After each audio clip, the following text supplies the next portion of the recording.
Hello, കാന്തപുരല്ലേ? ഇന്ന് പഠിച്ചോൻ ചോദിക്കുവോ ഇത് അഹ്സനി പറഞ്ഞിട്ട് കാന്തപുരം തിരുത്തിയോ? നമ്മള് ഇയാൾ അറിവില്ലാത്ത ആളെന്ന് വിചാരിക്കാം. ഇയാള് അറിവില്ലാത്ത റസൂലുള്ള വഫീനാ നബിയ്യുൻ യഅലമു മാ ഫീ ഗദിൻ എന്ന് പറഞ്ഞപ്പോ നബി സല്ലല്ലാഹു അലൈഹി വസല്ലമ ഉടനെ തിരുത്തി. പാടില്ലായിരുന്നു. അതാ റസൂല്, അതാ റസൂല്. നേരെ വിളിച്ച് കാന്തപുരം ഇപ്പൊ പറയും. കൃത്യമായി കിട്ടിയ വിവരം എന്നറിയോ? ഓരോ സ്വപ്നത്തിനും കാന്തപുരത്തുമായി ബന്ധപ്പെട്ട് കാണുന്ന ഓരോ സ്വപ്നത്തിനും ലക്ഷങ്ങളാണ് അത്ര ഇയാൾക്ക്. ഇനി പറഞ്ഞറിഞ്ഞ് എവിടെ എത്തിയറിയോ?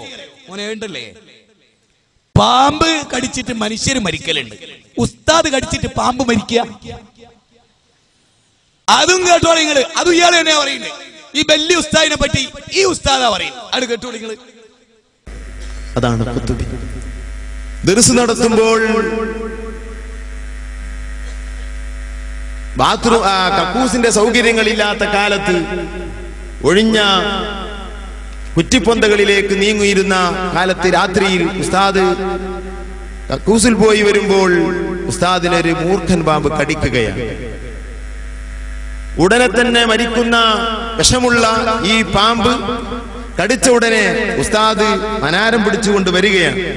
ശിഷ്യന്മാരോട് പറയുന്നു, എന്നെ ഒരു പാമ്പ് കടിച്ചിട്ടുണ്ട്, ഞാൻ അതിനൊരു തട്ട് തട്ടിയിട്ടുണ്ട്, നിങ്ങളൊന്ന് പോയി നോക്കുക. ചെന്നു നോക്കുമ്പോൾ ആ പാമ്പ് ഉസ്താദിന്റെ വിഷമേറ്റ് ചത്തിരിക്കുന്നു. സഹോദരങ്ങളെ, കാന്തപുരം വിഭാഗത്തിൽപ്പെട്ട സാധുക്കളോട് കാന്തപുരം വമ്പിച്ചേത് മൂർഖൻ പാമ്പിനേക്കാൾ വലിയ വിഷാണ് ഉസ്താദിന്. അപ്പൊ ഞാൻ പണ്ട് പറഞ്ഞിരുന്നു എന്ത്, എന്റെ കേസ് പലപ്പോഴും ഖുറാഫിനോടുള്ള ദേഷ്യം എന്താ?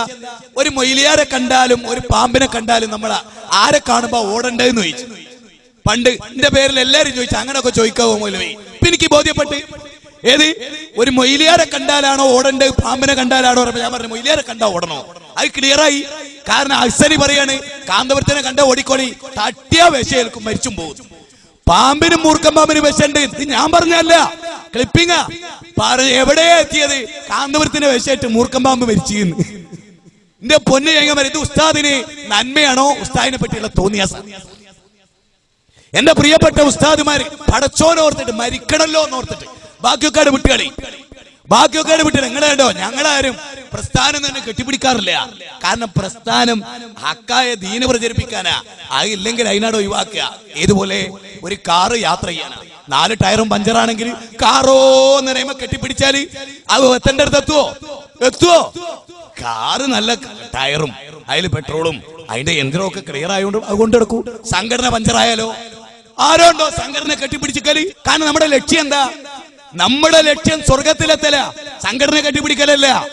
ഇത് ആലോചിച്ച് ഞാനിത് പറയുന്നറിയോ? എവിടെ വളരെ കൃത്യമായി പറഞ്ഞു. കായക്കൊടിയിലെ എന്റെ പ്രിയപ്പെട്ട സഹോദരൻ സക്കറിയ മൗലവിക്ക് വാദല്ല. നേരെ